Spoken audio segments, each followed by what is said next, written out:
l'atout est soit réflexe, soit volontaire. C'est l'atout qui permet d'éliminer les sécrétions qui sont produites normalement par les poumons. La première, c'est de stocker le plus d'air possible dans les poumons. La seconde, c'est d'être en mesure de contracter ses abdominaux tout en fermant sa glotte, de manière à mettre l'air en tension dans les poumons, sous pression. Et la troisième étape, c'est ouverture de la glotte et contraction finale des abdominaux qui permet d'éliminer à haute vitesse l'air ainsi que les sécrétions bronchiques. Le problème de l'atout dans les maladies neuromusculaires, c'est que chacune des étapes, c'est-à-dire inspiration pour prendre de l'air, contraction des abdominaux, blocage de la glotte, peuvent être altérées. Donc on doit trouver des moyens de suppléance pour pouvoir aider les personnes qui ont ce déficit musculaire et leur rendre une toux efficace. Gonfle, bloque, tousse. L'atout assisté est une méthode simple qui repose essentiellement sur le bon sens. Ce n'est pas un acte de kinésithérapie en particulier, c'est un geste de la vie quotidienne. Les muscles expirateurs sont faibles ou fatigués, on les aide par une compression.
Tousse.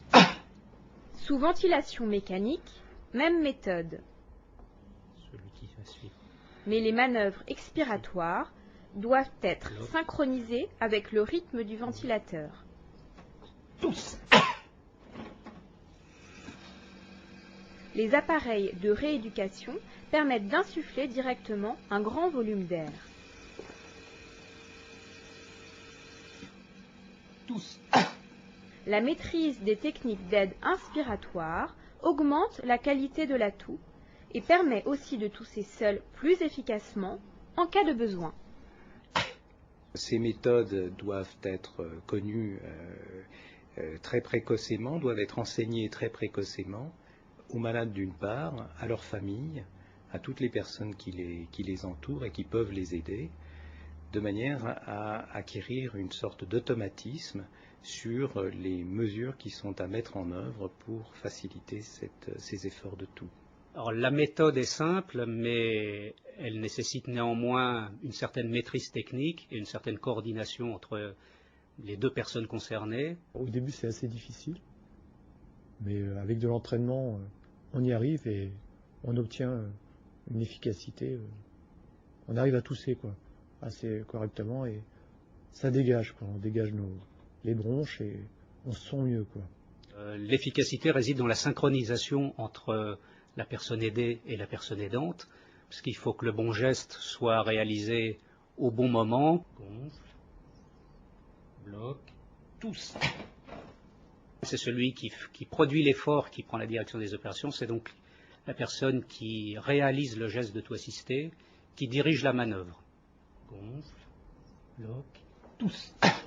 Pour être sûr d'obtenir une efficacité correcte dès les tout premiers gestes, il est absolument nécessaire que cet entraînement soit fait, je dirais, quand tout le monde est reposé et quand tout le monde est en forme, de manière à ce que la synchronisation soit parfaite et pratiquement que, je dirais, le binôme fonctionne de manière mécanique, presque sans avoir à donner des ordres. Chacun sait ce qu'il a à faire et tout le monde est immédiatement efficace. Il me paraît donc essentiel de bien expliquer aux malades, à leur entourage, comment réaliser ces techniques de toux assisté, comment les combiner avec les méthodes de ventilation non invasive, comme la ventilation nasale ou la ventilation buccale, de manière à pouvoir justement être efficace le moment venu, lorsque c'est nécessaire, pour justement pallier au plus vite à ces épisodes d'encombrement et éviter une aggravation de la situation qui conduit à des épisodes aigus et éventuellement à des mesures plus complexes comme la trachéotomie. Gonfle, bloque, tousse.